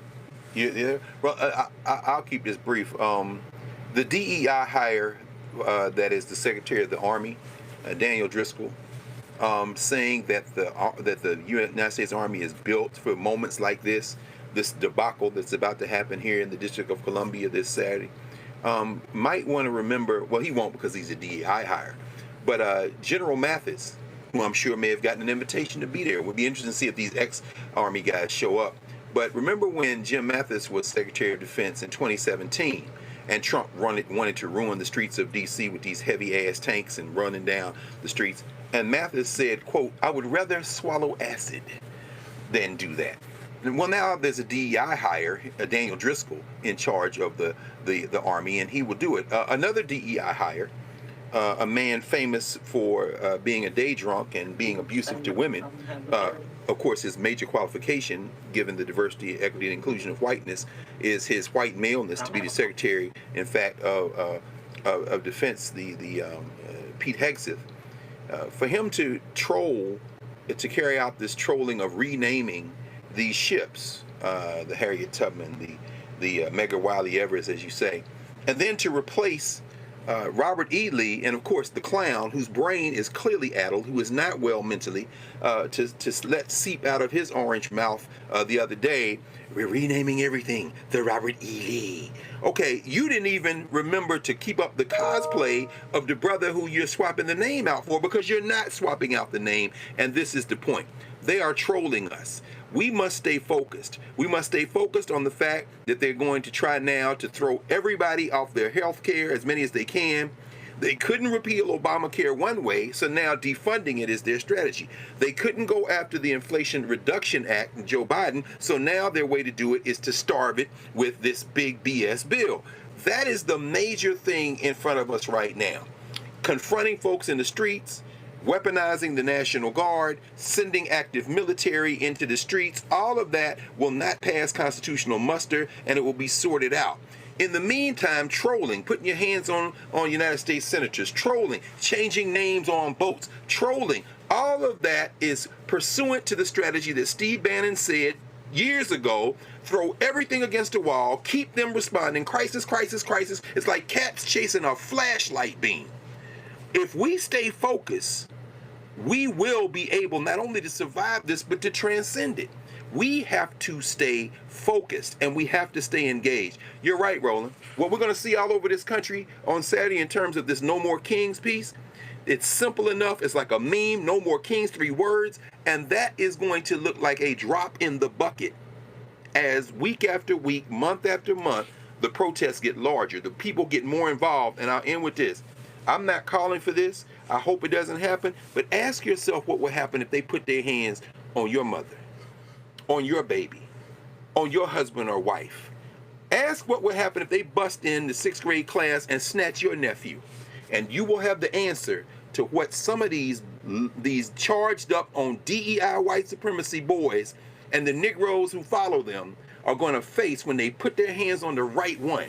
And at that point, you have all the ingredients for an explosion, and God only knows what happens after that. Indeed, indeed. All right, folks, real quick final story. The Southern Association of Colleges and Schools Commission on Colleges investigating another HBCU, this time Florida A&M. The commission is looking into allegations that the university's trustees have interfered with faculty hiring decisions. It's unclear whether the probe is connected to FAMU's presidential search process, which has faced criticism for its alleged political influence and lack of transparency. The investigation is not expected to conclude before the Florida Board of Governors meets on June 18th to consider the confirmation of FAMU President-elect Marva Johnson, a cable lobbyist with zero college experience.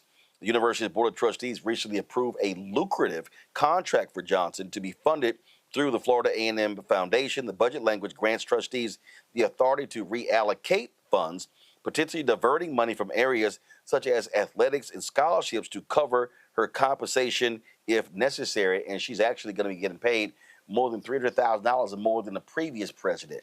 That, folks, right there is an absolute sham. All right, folks, that is it for us. Before I go, earlier today, I spoke at the 32nd annual Juneteenth Freedom Celebration here in Memphis. It was a great affair. And so, look, Juneteenth, not new to the folks here. 32 years they have been having this event. Y'all should have the video, so roll it. And so it was a great time speaking there. We live streamed the event on the Black Star Network. And so if you want to see that, what we're going to do is tomorrow, at the conclusion of tomorrow's show, we're actually going to show you my speech to the folks in attendance there. Again, challenging them, if you will, challenging them to take advantage of the fact that this city has a 62% black population. But when you look at the economics of this city, it doesn't even come close to the success that African Americans have had in places like Atlanta, Washington, D.C., in other places. And so we are going to, of course, have that for you. So I appreciate everyone who invited me, for participating. Great leadership here of this annual event. And so it was a great celebration. Again, so if you want to see the speech, just simply go to our YouTube channel or the Black Star Network app. Folks, that is it. I'm about to go chat with Representative Justin Pearson, leaving here in a moment to go meet him. And so I appreciate everybody watching the show. Greg, Zabora, Reese, thank you for joining us on today's show. I appreciate it. Thank you so very much. Folks, support the work that we do. Join the Bring the Funk fan club. Your support is critical. Cash App. If you want to give the Cash App, use the Stripe QR code. You see it right here. Make checks and money order payable to Roland Martin Unfiltered. You can, of course, send to P.O. Box 57196, Washington, D.C. 20037-0196. PayPal R Martin Unfiltered, Venmo RM Unfiltered, Zelle, Roland at RolandSMartin.com, Roland at RolandMartinUnfiltered.com. And, of course, to support our work, download the app. We also want you to, of course, get our books, our paraphernalia, all that good stuff. And there's a way for you to support the show in all those ways. That's it for me. I'll see y'all tomorrow from Columbus, Ohio. That's right. I'll be there tomorrow. I'll see you then. Y'all take care.